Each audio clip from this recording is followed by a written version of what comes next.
Sa nakaraang video, matapos paslangin ni Wang Lin si Teng Li, ay ipinagpatuloy niya ang kanyang cultivation kung saan nakilala niya ang weirdong lalaki na si Ada na mahilig sa formation.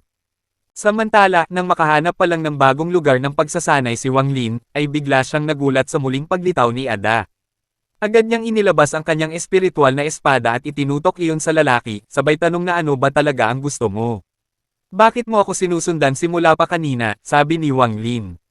Dahil hindi makapagsalita si Ada, ay nagsagawa na lamang siya ng ilang gang sign at tinawag si Wang Lin upang sumunod sa kanya.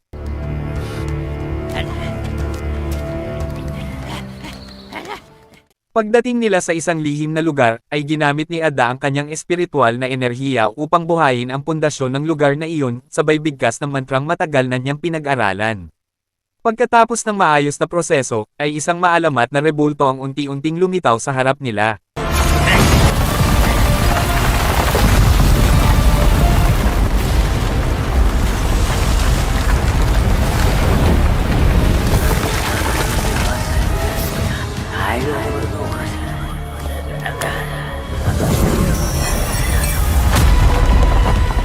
Ang layunin pala ni Ada sa pagbuhay ng rebulto ay upang tulungan si Wang Lin sa kanyang pagsasanay. Pagkalipas ng 5 araw, ay tuluyan ng nakabisado ni Wang Lin ang bagong teknik na tinatawag na Underworld Ascension Antas 5. Kasabay nito, nang dumating si Zhang Zi sa kanilang kinaroroonan, ay agad na binuksan ni Ada ang portal ng teleportasyon upang maipasok si Wang Lin sa loob ng rebulto. Sa simula'y naguluhan si Wang Lin sa loob ng kakaibang silid, ngunit napansin niyang may kakaiba sa rebulto hindi kalayuan sa kanya. Kaya't ginamit niya ang espiritual na espada upang salakayin ito. Dahil sa matinding presyon ng espiritual na espada ni Wang Lin, ay bigla itong nagbago ng anyo at naging isang matandang nilalang mula sa sinaunang panahon na nagngangalang matandang Yuan Ying. Habang naguguluhan si Wang Lin sa biglang paglitaw ng matandang iyon, ay ipinakita ni Yuan Ying ang panlabas na sitwasyon kung saan nakita na ni Zhang Zi ang kanilang kinaroroonan. Nagtanong si Wang Lin kung sino ba yung tao na iyon, siya ba ang iyong Panginoon? Sumagot si Yuan Ying na siya ay isa sa mga tagapagtatag ng sekta ng Yin Corps. Noong araw, ay tungkulin niyang lumikha ng mga bangkay na manika, ngunit matapos ang 300 taon nang dalhin niya si Zhang Zi sa lugar na iyon, ay naapektuhan siya ng malamig na yin energy, dahilan upang siya'y magrebelde at lubhang masugatan. Ang bangkay na may suot na maskara, ayon sa kanya, ay ang dating pisikal niyang katawan, kaya't mayroong siyang malalim na ugnayang espiritual dito at palaging natutunton ang presensya nito. Dahil dito, ay nakiusap si Yuan Ying kay Wang Lin na tulungan siyang tapusin ang problemang ito. Kapalit nito, ay gagamitin niya ang lihim na pamamaraan upang buksan ang daan ng teleportasyon patungo sa sekta ng Yin Corps. Nagulat si Wang Lin at nagtanong na kung kaya mong buksan ang teleportasyon, ay bakit hindi ka nalang bumalik mag-isa. Ipinaliwanag ni Yuan Ying na hindi niya maaaring lisanin ang lugar dahil ang kaluluwa niya ay hindi pwedeng lumayo sa kanyang pisikal na katawan. Kapag lumayo siya ng labis, ay mawawala ang kanyang esensya at mamamatay. Dahil dito, ay muling nakiusap si Yuan Ying kay Wang Lin na pumunta sa lugar na iyon at hanapin ang kanyang nakababatang kapatid na si Ezekiel upang mailigtas ang kanyang buhay. Samantala, ay sinimulan na ni Zhang Zi ang kanyang pagsalakay upang piliting makapasok.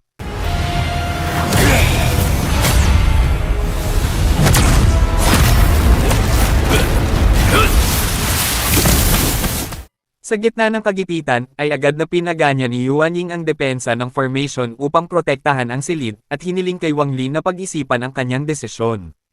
Matapos malaman mula sa kanyang tagapagbantay na may dalang malamig na espiritual na enerhiya si Wang Lin, ay inirekomenda niya itong mag-ensayo sa loob ng sekta ng Yin Corps. Dahil kaunti na lamang ang oras, ay pumayag si Wang Lin sa kahilingan ni Yuan Ying.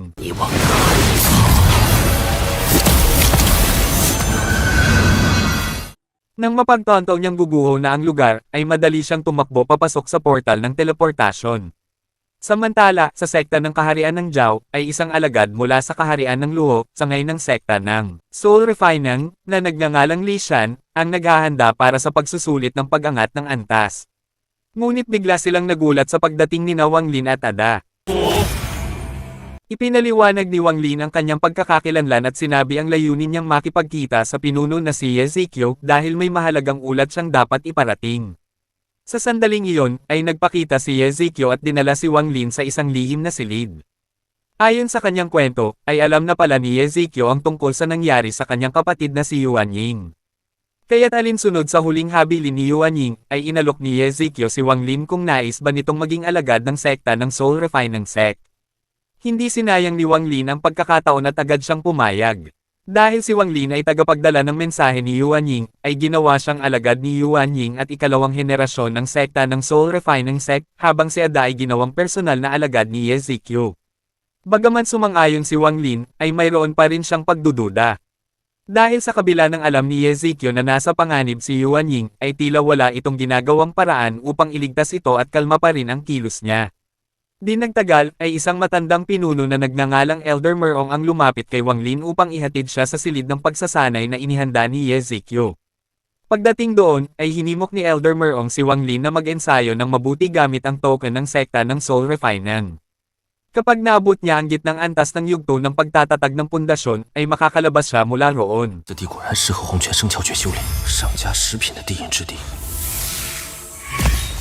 Samantala, sa kabilang banda, ay nagpakita si Fei Tian, na kilala bilang bangkay na manika ni Ezekiel. Galit na galit siya kay Yuan Ying, dahil matapos itong tumakas mula sa sekta ng Soul Refining, ngayon ay humihingi pa ito ng tulong. Dahil alam ni Ezekiel ang lokasyon ni Yuan Ying, ay hinihiling ni Fei Tian na tulungan si Tusi na patayin ito. Nagalit si Ezekiel sa mga sinabi ni Fei Tian, isang hindi pa ganap na buhay na bangkay na nang-ahas pa siyang utusan. Mayabang na sinabi ni Fei Tian na ang lahat ng kasapi ng sekta ay mga pisikal na sisidlan lamang para sa mga cultivador na makapangyarihan, at ang mga bangkay na buhay ay may taglay na espiritual na kamalayan ng mga makapangyarihang cultivador. Kaya kahit isa lamang siyang bangkay, ang kanyang lakas ay mas mataas pa kaysa sa mga ninuno ng sekta. Ayaw nang makipagtalo ni Fei Tian, kaya't iniutos niya kay Ezekiel na kunin ang pisikal na katawan ni Ada, sabay tanong kung ano ang balak nitong gawin kay Wang Lin. Sagot ni Ezekiel, na dahil malapit nang magsimula ang paglilinis sa labas ng larangan ng digmaan at malapit na rin ang pagpupulong, ay hindi pa nila kailangang kumilos laban kay Wang Lin. Ang sinabi ni Ezekiel ay nagpasaya kay Fei Tian, sapagkat kapag nabuksan na ng alyansa ang portal ng labas na teritoryo, ay tatlong espiritual na kaluluwa na lamang ang kailangan niyang lamunin upang makumplito ang kanyang huling ebolusyon.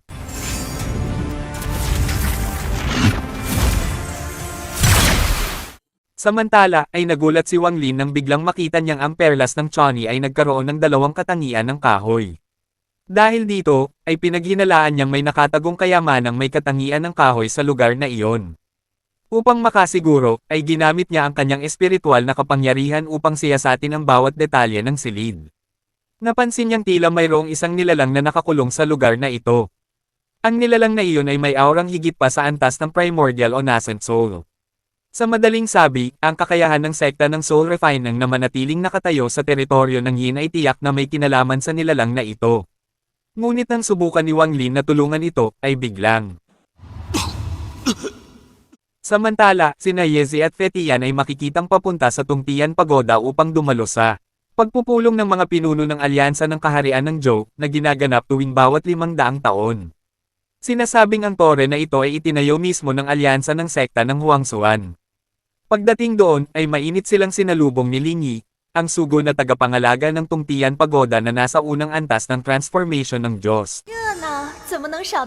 Hindi nagtagal, ay isa-isang nagsidatingan ang mga pinuno ng sekta mula sa bawat teritoryo ng kaharian ng Zhou, si Teng Huayuan mula sa sekta ng Teng, sina Yanzhou at Ji mula sa sekta ng Tiandao, si Woweng mula sa sekta ng Lembo Woweng, si Gaoming mula sa sekta ng Piao Miao, at sina Chen Yan at Chen Huan mula sa sekta ng Heihuan.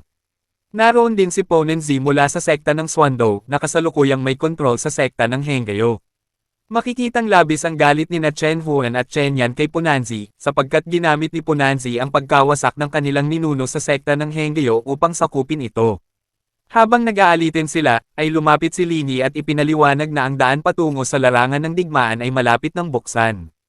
Ang kanilang tungkulin ay linisin o lipulin ang mga kalaban sa loob ng 100,000 milya sa teritoryo ng Benjio, partikular sa Quming Valley. Malaya silang mangolekta ng mga sandata at mahiwagang kayamanan mula sa lugar na iyon. Ayon sa batas ng alyansa ng Souzen, ay 3 sekta lamang mula sa kaharian ng Zhou ang pinahihintulutang makapasok sa larangan ng digmaan, at tanging mga alagad na nasa yugto ng pagbuo ng pundasyon lamang ang maaaring ipadala. Ibig sabihin, ay ipinagbabawal ang mga pinuno at matatandang elder na sumali. Hindi nagtagal ay dumating ang pangunahing sugo ng alyansa ng Southern, sisimula sa sect ng higanteng demonyo. 才是巨魔族的真正实力，是域外战场中的巨魔族高手。不过老子牺牲一口。 Sinabi ni C na hindi magtatagal, ang portal ng digmaan sa labas ng teritoryo ay bubuksan na. Kung sino man sa alyansa ang makakita ng mutya ng Chani, ay kinakailangang isauli ito sa akin kapalit ng isang mahiwagang kayamanan sa antas ng transformation ng Diyos. Ngunit kung may magtatangkang itago ito, ay kamatayan ang parusa. Lilipulin ko maging ang buong teritoryo ng kaharian ng Zhou. 等你的好消息，你这七彩宝莲。 Matapos ang kautosang iyon, ay iniabot ni Lin Yi ang isang token na magsisilbing susi upang buksan ang portal patungo sa panlabas na mundo, iniutos na magtipon sila sa pasukan ng alyansa sa loob ng 7 araw. Bago umalis, ay lumapit si Teng Huayuan kay Siming upang humingi ng tulong sa paghahanap kay Wang Lin. Bagaman may marka ng kamalayan siya sa katawan nito, ay may isang makapangyarihang master na tumulong kay Wang Lin kaya't hindi niya matunten ang kinaroroonan nito. Sa una ay tumanggi si Siming na tumulong, ngunit nang ialok ni Huayuan ang isang sandatang nasa antas ng Diyos, ang baluti ng balat ng pagong, kapalit ng tulong, at dahil pinaslang ni Wang Lin ang kanyang apo na si Teng Li, ay pumayag si Siming na hanapin si Wang Lin.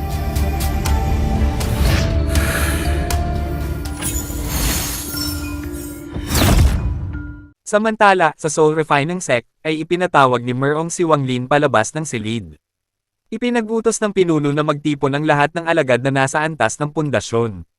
Ipinahayag ni Ye Zizai na sila ang mga piling alagad ng sekta ng Soul Refining na karapat-dapat pumasok sa Lemba Jam-ing, kaya't dapat nilang gawin ang lahat upang makuha ang token ng kwalifikasyon para sa kanilang sekta. Ngunit dahil hindi pa nakatali ng dugo si Wang Lin sa token ng labanan, kaya hiniling ni Ye Zi na magbigay siya ng patak ng dugo ng kanyang kaluluwa. Sa gayon, ay makokontrol ni Ye Zi ang buhay at kamatayan ng lahat ng kanyang alagad. 去吧，老夫也能捏碎你的魂魄，即便千里之外，临阵脱逃者可获得魂血自由。 Pagdating nila sa Trial Valley, ay iniutos ni Ye Zi kay Merong na agawin ang pisikal na katawan ni Wang Lin. Nang mapagtanto iyon ni Wang Lin, ay agad niyang binawi ang token ng kanyang kaluluwa. Ang ibang mga alagad ay naging sakripisyo para sa misyon, at ginawang mga bangkay na sundalo ng sekta.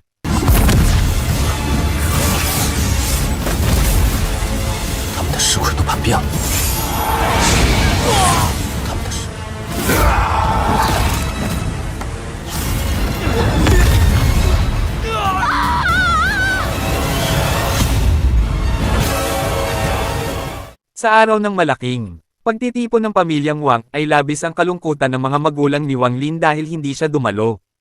Pinayapa sila ni Wang Chanyo na nagsabing kapag bumalik si Wang Lin, ay maghahanda siya ng pagdiriwang na mas marangya kaysa ngayon. Habang masayang nag-uusap sina Wang Ho at Wang Zhou tungkol sa mga nagawa ni Wang Lin, ay dumating ng biglaan sina Teng Huayuan at ang matandang si Siming. 在下玄道宗王卓。 Samantala, habang tumatakas si Wang Lin mula sa habol ni Merong, ay aksidente niyang nakasalubong ang 3 cultivator mula sa ibang sekta na naghahanap din ng token ng eliminasyon, dahilan upang lalo siyang mapunta sa alanganing kalagayan. Sa tahanan ng pamilyang Wang, ay sinubukan ni Siming na pigilan si Teng Huayuan sa kanyang balak, ngunit bingi si Huayuan sa pakiusap, lalo na't napatay ang kanyang apo. Gamit ang kasanayan ng pagsipsip ng dugo at kaluluwa ng pamilyang Wang, ay sinubukan niyang tukuyin ang lokasyon ni Wang Lin at tawagin ang espiritual nitong katawan. Wang Lin! Nagulat si Wang Lin nang makita si Huayuan. Hindi niya alam kung ano ang layunin nito.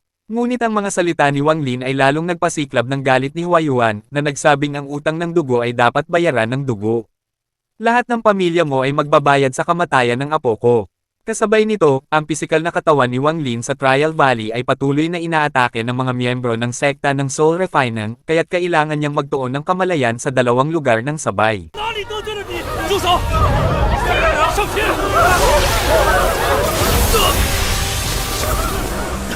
别放他见物！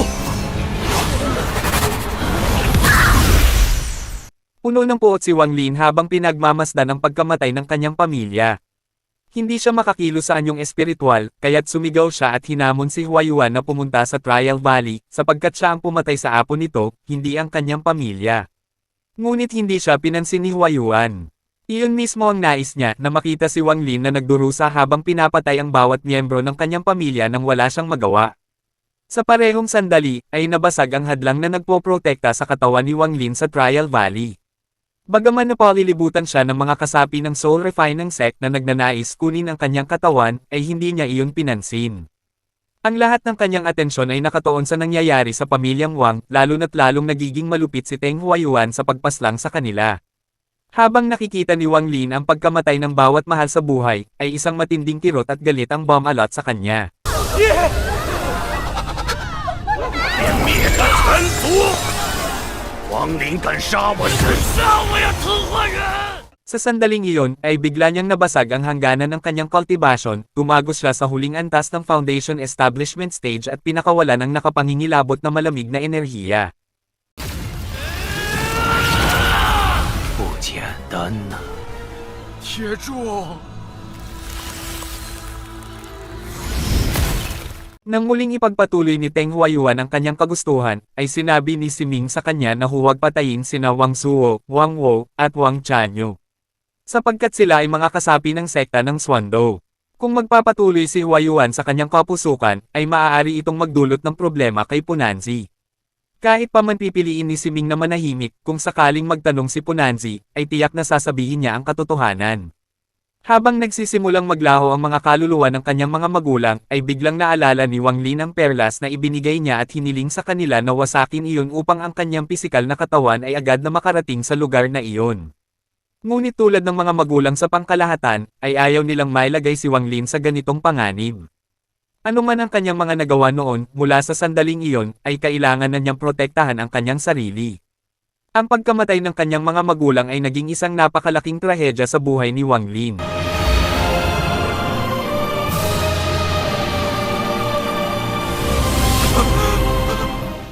Ang lahat ng masasayang alaala, mga pag-asa, at mga sandali ng pagkakasama ay ngayon naging mapait na alaala. Ang mga taong pinakamamahal niya, ngayon ay tunay na pumanaw sa harapan ng kanyang mga mata. Pagkatapos ng insidenteng iyon, ay sinabi ni Teng Huayuan na hihintayin niya si Wang Lin sa labas ng lambak sa loob ng 3 buwan. Kung hindi siya lalabas, ay wawasakin niya ang mga kaluluwa ng kanyang mga magulang. Ang mga salitang iyon ay lalong nagpasiklab ng galit kay Wang Lin. Sa labis na puot, ay bigla siyang nagpalabas ng malamig na enerhiya ng yin, pinaslang ang mga cultivador at kinuha ang kanilang mga token ng eliminasyon.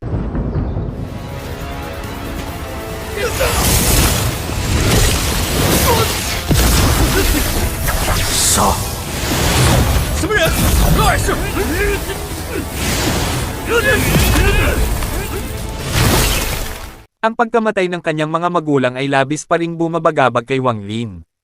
Patuloy niyang naaalala ang lahat ng kanyang mga pangako sa kanila. Ngunit ngayon, ang lahat ng iyon ay mga alaala na lamang. Hindi nagtagal, ay sinubukan ni Si Tunan na pakalmayan siya. Subalit sinabi ni Wang Lin na kasalanan niya ang lahat ng ito. Kung mayroon lamang siyang sapat na lakas, at nilipol ang lahat ng cultivador sa lungsod ng Teng, ay hindi sana nangyari ang lahat ng ito. Hindi rin sana naglakas loob si Teng Huayuan na lapitan ang kanyang mga magulang.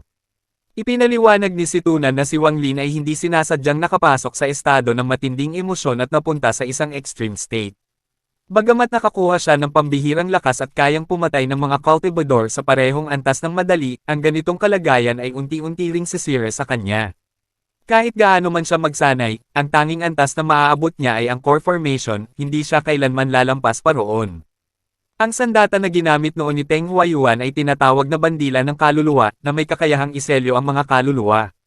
Hanggat nananatili ang mga kaluluwa ng kanyang mga magulang pagkatapos maibalik ni Si Tunan ang kanyang cultivation, ay mayroon siyang paraan upang buhayin muli ang mga magulang ni Wang Lin. Kaya't kung muling harapin ni Wang Lin si Huayuan, ay kailangan lamang niyang makuha ang bandila ng kaluluwa. Ngunit dahil mahina pa ang kondisyon ni Si Tunan, ay maaari lamang niyang tulungan si Wang Lin na mag-teleport ng 3 beses. Pagkarinig nito, ay muling nabuhay ang determinasyon ni Wang Lin. Sinimulan niyang isagawa ang kanyang misyon, ang kunin ang lahat ng token ng eliminasyon mula sa mga cultivador sa Trial Valley. Ang kasalukuyang Wang Lin ay naging tunay na nakakatakot.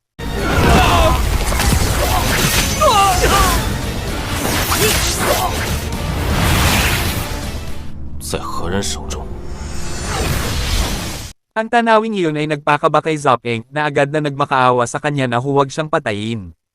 Kapalit nito, ay inalok niya si Wang Lin na dalhin siya kay Liu Mei, sapagkat nasa kamay nito ang huling token ng sekta ng Xuando. 罪不杀之恩。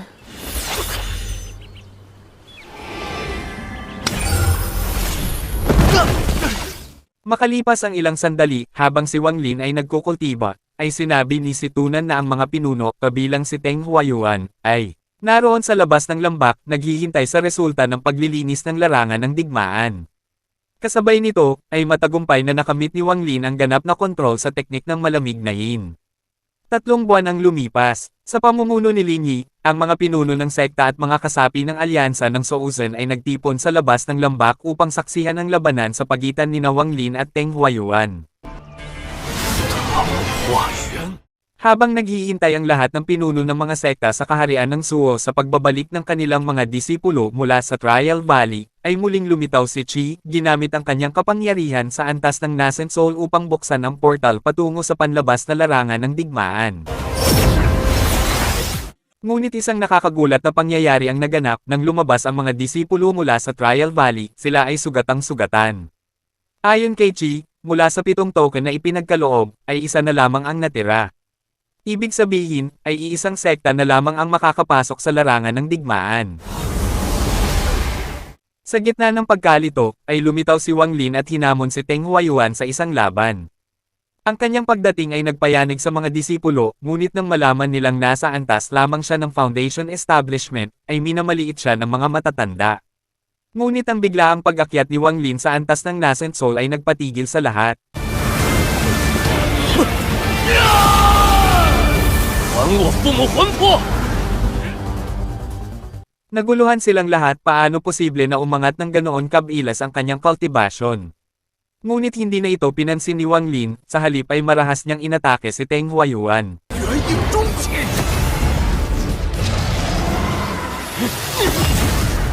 他的修为又有极大幅度提升。决明谷资格战，黎明之可助。 Ngunit lumabas na ang labanan ay isang ilusyon lamang, isang anyo ng ilusyon na nilikha ng Treasure of Illusion Transformation na ibinigay ni Ada. Kaya hindi nakapagtatakang ang ilusyon niyang katawan ay nasa antas ng Nascent Soul. Ang ginawang iyon ni Wang Lin ay labis na ikinagalit ng lahat ng pinuno ng sekta, na tila niloloko lamang sila sa pamamagitan ng ilusyon. Dahil sa matinding inis, ay muling sumigaw si Teng Huayuan, hinamon si Wang Lin na magpakita. Kung hindi, ay sisirain niya ang mga kaluluwa ng kanyang mga magulang.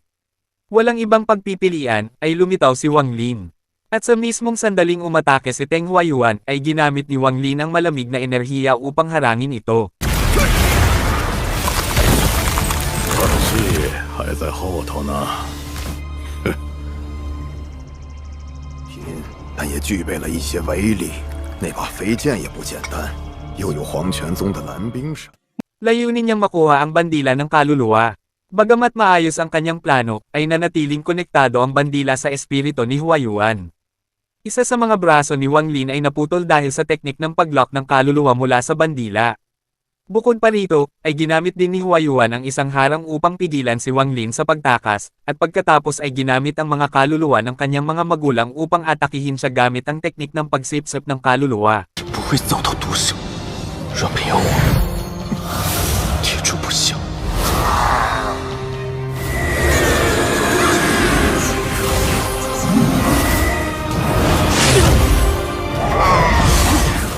Sa ilalim ng matinding presyon at hindi nais masaktan ang kanyang mga magulang, ay pinili ni Wang Lin na magtuon ng pansin sa pagsilyo ng kaluluwa ng kanyang mga magulang.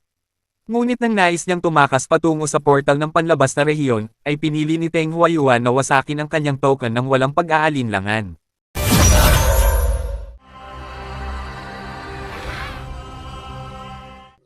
Ang pangyayaring ito ay agad na nakatawag ng pansin ng mga matatanda at ilang mga disipulo. Kitang-kita sa kanilang mukha ang galit sa ginawa ni Teng Huayuan. Matapos nilang maghintay ng 500 taon upang makapasok sa larangan ng digmaan sa panlabas na rehiyon, ang pagkawasak ng token ay nagpasya sa kanila na maghintay na naman ng 500 taon. Samantala, si Teng Huayuan ay nananatiling puno ng ambisyon na pumatay kay Wang Lin at maghiganti para sa pagkamatay ng kanyang apo. Ipinakita ni Wang Lin na patuloy siyang lumalaban. Hindi nagdalawang isip si Teng Huayuan at agad na ginamit ang teknik ng pagsipsip ng kaluluwa. 丽儿，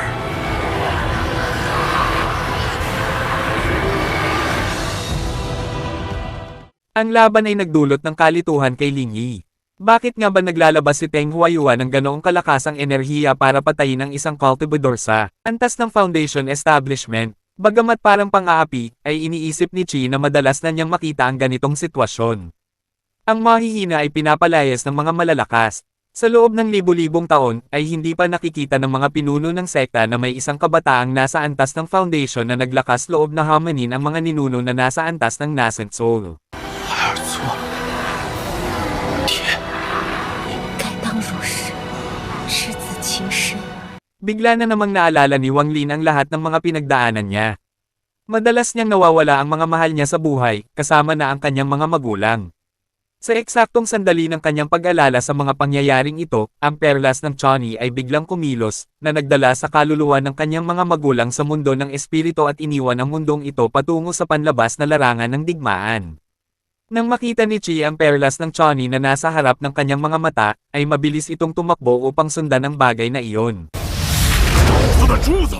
Sa kabilang banda, habang naghahanap sina Zhouziang at Maliang ng mga hiyas mula sa mga patay sa larangan ng digmaan, ay bigla silang tinamaan ng isang kakaibang bagay kaya't nagdesisyon silang sundan ito. 全看你自己了。我用最后一丝魂力。 Noong 500 taon na ang nakalipas, ay nagtulungan sina Punanzi at ang ninuno ng sekta ng Henggayo na si Hengyezi upang makaligtas mula sa larangan ng digmaan sa panlabas na rehiyon. Sa oras na iyon, ay nakitaan sila ng magandang ugnayan. Kahit na nakaharap sa isang clan ng mga higanti at ang pagkabasag ng mga dimensyon ng espasyo at oras, ay iniligtas ni Zesliet ang kanilang buhay. 500 taon matapos iyon, ay muling nakaramdam ng kamalayan ng kaluluwa ni Wang Lin sa espasyo at oras. Inisyo niya ang kaluluwa ng isang naglalakbay sa lugar na iyon upang mapabuti ang kalagayan ng kanyang espiritual na katawan.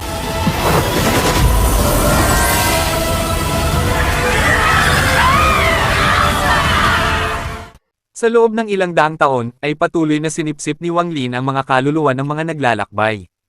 Hanggang sa nakita niya ang isang pinto ng espasyo at oras, at sinubukan niyang sirain ang portal na iyon upang makalabas.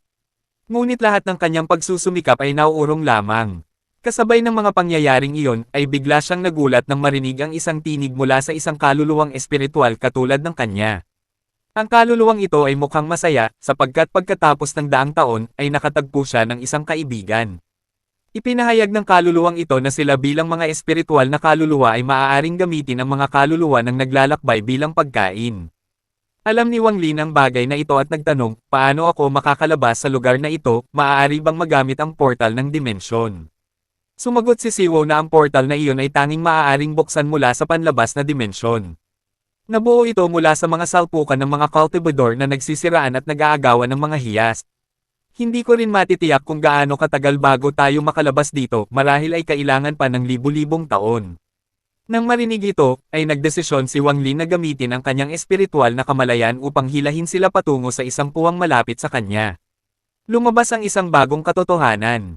Ang 300 taon na lumipas sa lugar na ito ay katumbas lamang ng 3 taon sa labas ng mundong ito, ibig sabihin, ay may pagkakaiba ang oras, isa sa 100 taon. Ang nakitang ginawa ni Wang Lin sa loob ng 300 taon ay nagbigay sa kaluluwang iyon ng kaunting gulat. Dahil ano man ang gawin ni Wang Lin, ay wala pa rin itong halaga. Bagamat kaya niyang maglabas ng espiritual na kamalayan, ang kanyang pisikal na katawan ay wala sa lugar na iyon. Kaya't ang mga pagsusumikap na ito ay maaring magdulot ng labis na pagkapagod at magdulot ng kamatayan. Ngunit, sa kalikasan ni Wang Lin, ay hindi siya nagbigay pansin sa mga babalang iyon. Patuloy niyang ginawa ang ganitong proseso hanggang sa ang plano ni Wang Lin ay naging matagumpay, kung saan dalawang cultivador na sina Suhao at Kev ay nag-aagawan para sa espiritual na kamalayan niya. Sa puntong iyon, ay isang cultivador na si Gayang ang pumasok. Lahat sila ay mula sa sektang Lingwo at nasa antas ng Foundation Establishment.